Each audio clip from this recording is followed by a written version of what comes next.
Bonjour à tous et bienvenue sur boursicoté.com pour cette nouvelle analyse technique du CAC 40 en clôture avec donc cette grosse séance de baisse liée donc à un risque de retour de l'inflation. Je vais y revenir. Un CAC 40 donc qui a ouvert sur un gros gap baissier qui est venu tester ici la moyenne mobile 20 exponentielle. On est venu tester ici cette zone de point bas que je vous indiquais ce matin. On l'a même enfoncé avant de revenir ici au niveau des moyennes mobiles en clôture. Ce soir, donc le CAC 40 clôture à 6267,39 et perd 1,86% par rapport à la clôture de la séance précédente. Alors, je vous l'indiquais il y a peu, je vous disais que lorsque l'on avait des contacts ici avec la bande de Bollinger supérieure, eh bien on avait des risques de retour rapides vers ces moyennes mobiles. Ça a encore une fois été le cas, ce n'est pas la première fois qu'on a des phases de consolidation aussi rapides. Donc là, on vient bien ici au retour des moyennes mobiles. On est clairement ici sur une phase qui est fragile, comme je vous l'indiquais il y a peu. On a des phases de hausse assez faibles et des phases de consolidation assez fortes, ce qui montre une certaine nervosité du marché, et on en a bien l'illustration aujourd'hui. Du point de vue des indicateurs techniques, nous sommes dans une configuration donc qui devient baissière. On a donc les histogrammes du MACD qui évoluent ici sensiblement à la baisse. On a une grosse divergence baissière sur le RSI, puisqu'on peut le voir ici sur ce graphe. Si on regarde le RSI, eh bien nous avons des cours qui, des sommets qui descendent alors que les cours montent. On a eu un nouveau plus haut significatif sur le CAC alors que le RSI n'était même pas en zone de surachat. Ceci aussi traduit une configuration de faiblesse par rapport à la dynamique qui était en cours. Donc, bon, on le voit, cette phase de consolidation, elle est consécutive ici à une espèce de plafonnement des cours. On l'avait vu aussi sur le franchissement des 6350 points. On a eu ici deux bougies d'hésitation et le fait ici que l'on redescende. Comme je vous l'indiquais ce matin, on a eu ici gap haussier comblé tout de suite, gap haussier comblé tout de suite, et là gap baissier pas du tout comblé. Donc clairement, on est sur une phase ici de retournement. Donc, on a testé ici cette zone ici des 6240 points. C'était une zone que je vous avais demandé de surveiller ce matin lors de mon analyse. Voilà, on est venu la chercher. On a retrouvé ici une zone de contact. Vous voyez ici par rapport à ces deux bougies. Ici, on avait ouvert sur un petit gap haussier qui avait tout de suite été comblé.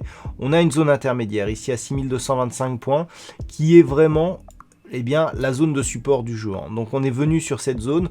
Donc quelque part, tout espoir de retrouver un mouvement haussier n'est pas encore perdu. Ce matin, je vous indiquais que tant que l'on ne dépassait pas la zone des 6215 points, on restait potentiellement sur un flux haussier. On a ici contact bol supérieur, test appuyé certes, mais quand même test de la moyenne mobile 20 exponentielle. Il faut quand même se rendre compte que depuis cette séance ici du 25 mars, on n'avait plus de contact avec la bande de avec la moyenne mobile 20 exponentielle, alors que l'on flirtait ici avec la bande de Bollinger supérieure. Ça, ce sont les signaux d'une dynamique haussière forte. Lors du premier contact ici avec la moyenne mobile, ce n'est pas pour ça qu'on va tout de suite partir à la baisse. Mais les signaux sont là, il va falloir en tenir compte.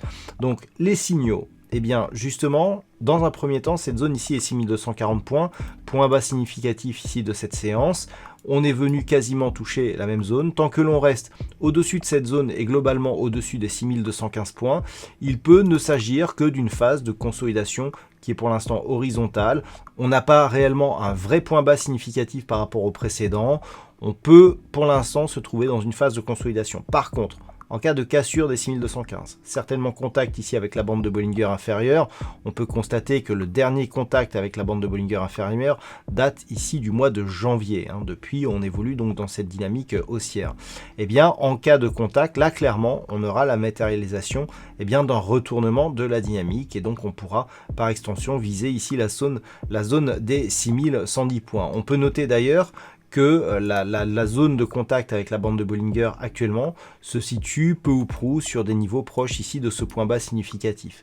Donc ça sera aussi un test de voir l'enfoncement de cette bande de Bollinger, éventuellement la cassure de ce point bas qui se situe proche des 6160 points. Il faudra surveiller ici cette zone des 6240 points, voire les 6215 en cas de poursuite du mouvement.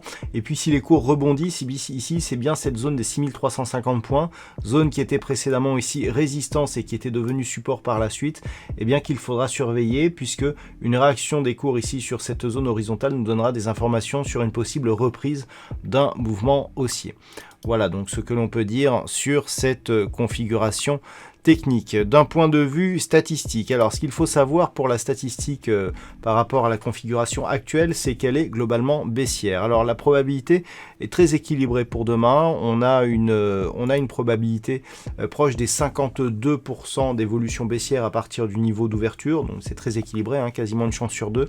Par contre, les probabilités baissières se renforcent à horizon 4 ou 5 séances, donc potentiellement milieu de la semaine prochaine.